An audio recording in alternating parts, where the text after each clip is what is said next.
And our next speaker is a president of Soborna Ukraine, a new nonprofit established to leverage the entrepreneurial ecosystem in Ukraine for humanitarian aid. They are already doing projects in Ukraine, so please welcome Casper Oswald.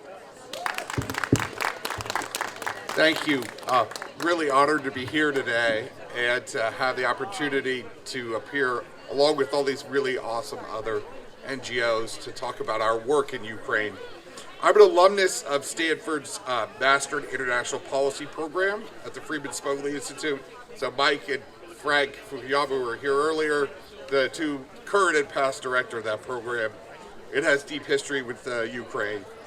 I'm speaking today as the president of Soborna Ukraine. It's a public benefit nonprofit established 2 months ago by me and two Ukrainian entrepreneurs, Maxim Koryetsky and Yuri Ostapuk. My close friend Artem, a Ukrainian social entrepreneur who I met here at Stanford, had asked me for assistance after the invasion and connected me with Yura and Max in Ukraine. So Artem couldn't be here today because he's in active military service in Ukraine. He's always been one of those people who really speaks with his actions. He also may be the oldest lieutenant in the history of the Ukrainian land forces. Politically liberal business people organized in Ukraine around the leading national society of civic-minded entrepreneurs, the CEO Club Ukraine, rallied behind Soborna after it was founded. I found an amazing team overnight. It coalesced together. We opened a Lviv office within a week of forming the company, so basically within a week and a half of the invasion. We started pushing aid to Kharkiv, Chernihiv, Zaporozhye, electric generators for hospitals, surgical supplies, a lot of the same things that we've heard about from other people. Less than 3 weeks after the beginning of the war, our first aid arrived.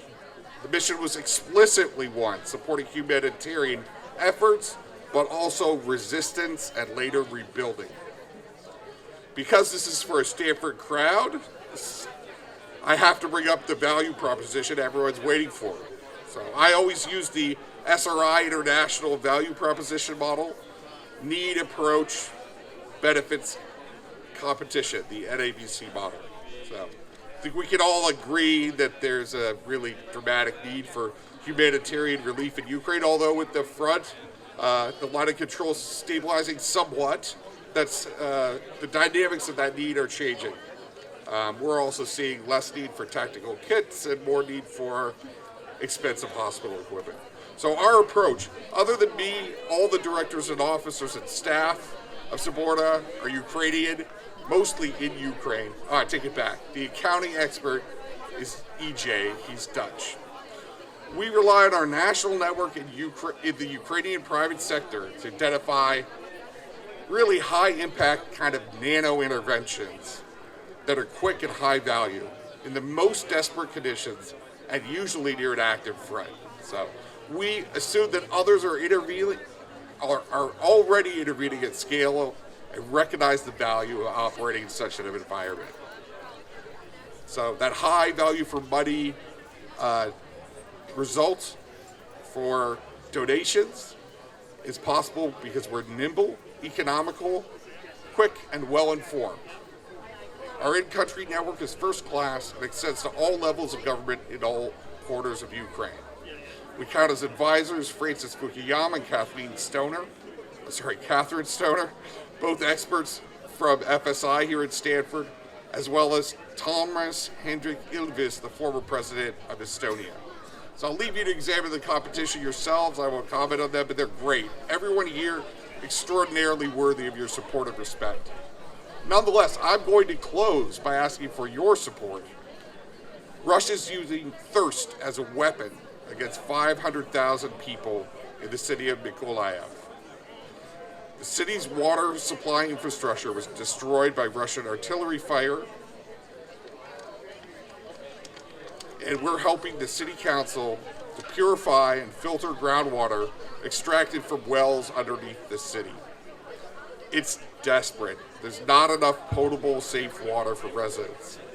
The city is considered a strategic target by Russia, It continues to be threatened from Kherson.